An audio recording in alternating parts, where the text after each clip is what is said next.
سلام حباباتي، ان شاء الله تكونوا كامل ملاح وانتم تشوفوا في هذا الفيديو.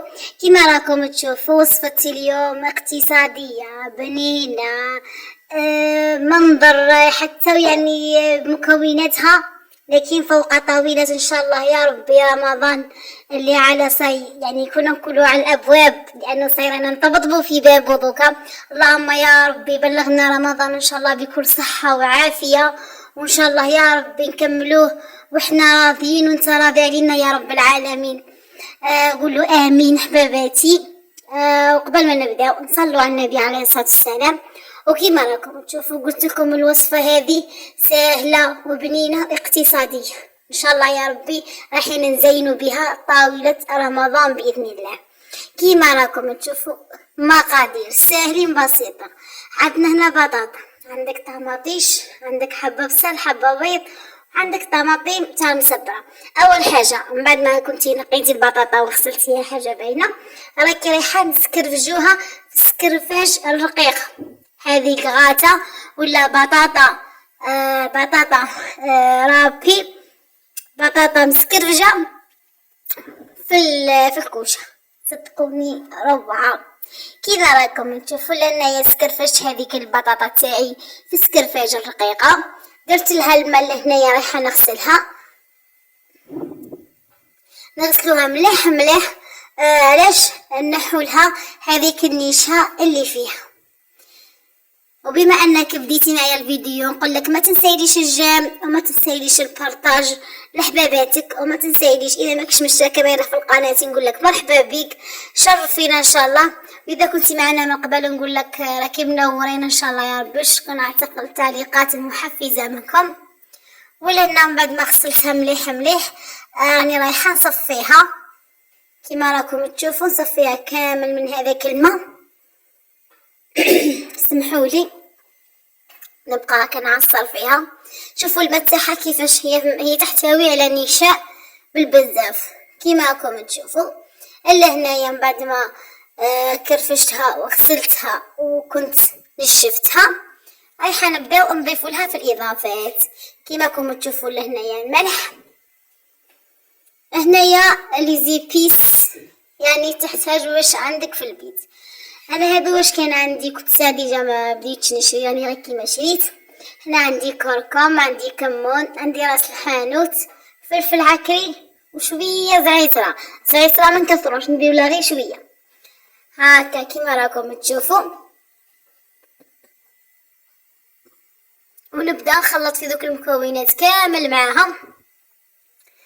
قلت لكم هذه الوصفه تجي بنينه واقتصاديه بالبزاف، وان شاء الله يا ربي برك يكون الفيديو واضح، وان شاء الله يا ربي نكون راني مرضيتكم باللي نقدر عليها، لاني والله راني نبذل في مجهود كبير كبير كبير. خطرات والله غير نفشل. علاش؟ لانه راني نلقى تفاعل ناقص بالبزاف. اللي يتفرجوا لي فيديو ما مش يديروا لي جيم، الفيديو ما مش يلقى نسبة مشاهدة بالبزاف، ما نبيش علاش. مشكلة وين راها؟ كيما راكم تشوفوا لهنا درت لها حبة بيض، ولهنا راني نخدم معاكم في لاصوص. هنا عندي هذه البصلة الحمراء، ولهنا راح نربي لها حبة طماطم نخدموا هذه لاصوص. كيما راكم تشوفوا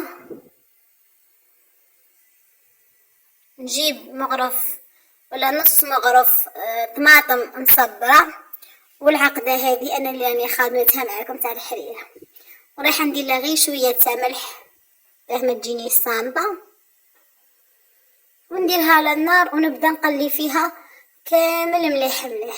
ندير لها الزيت. هنا راني حطيتها على نار قليله ونبدا نقلي فيها مليح مليح، ومن بعد نمرقها ندير لها غير شويه تاع ماء ونخليها تسكتك. من جهه اخرى كما راكم تشوفوا جبت هذيك البطاطا تاعي اللي درت لها الزيت ودرتها كامل في المقله، غير باه تذبل شويه يدخلها غير شويه طياب، غطيتها وخليتها. شوف هنا ديجا دخلها الطياب كما راكم تشوفوا، لانه البطاطا ما فيهاش العمر. انا درت هذيك حبه البيض للنكهه، حتى تعطي النكهه هايله. وكما راكم تشوفون بعد ما دخلها الطياب، هنا المقطع كان راح لي، خليتها بردت غير شويه وخدمتها بولات ولا كويرات، والشكل يبقى لك اختياري. انا بعد ما دخلتها للفرن كي طابت لي هذيك البصله والطماطم يعني ولات لاصوص تاعي واجده، درتها في المول اللي يدخل الفرن، وحطيت كامل هذوك الكويرات تاع البطاطا اللي مسكربجه كيما راكم تشوفوا. زدت هنا اضافه تاع الفرماج، اذا كان عندك فرماج رابي زيدي له فرماج رابي، انا ما كاش متواجد معايا فرماج رابي. دخلتها للفرن حتى بدات تنشف من تحت كيما راكم بهذه الطريقه.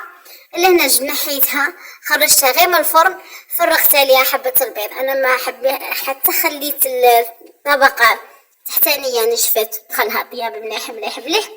زدت فرقت عليها حبه البيض، شوفوا كيفاش تجي تسخف حباباتي وتجي روعه. جربوها وماكمش رايحين تندموا، واكتبوا لي في التعليقات اذا كانت كاينه حاجه باغيين نجربوها مع بعض، ولا حاجه كاينه مشكل قولوا لي عليه نقدر نغيروا فيه. رايحه تجي بنينه، تجي الطبقه نتاع لاصوص هذيك الخضره الله الله، وتجي البطاطا، ومن بعد يجي هذيك الطبقه تاع البيض اللي رانا درناها اللي زادت لها منظر روعه. جربوها وماكمش رايحين تندموا اكيد اكيد اكيد. وفي الاخير حباباتي نقول لكم ان شاء الله يا ربي يكون الفيديو عجبكم، نال اعجابكم، وما تنساوليش الجيم وتهلاو فيا حباباتي. هذا واش نقول لكم في الاخير، نقول لكم سلام.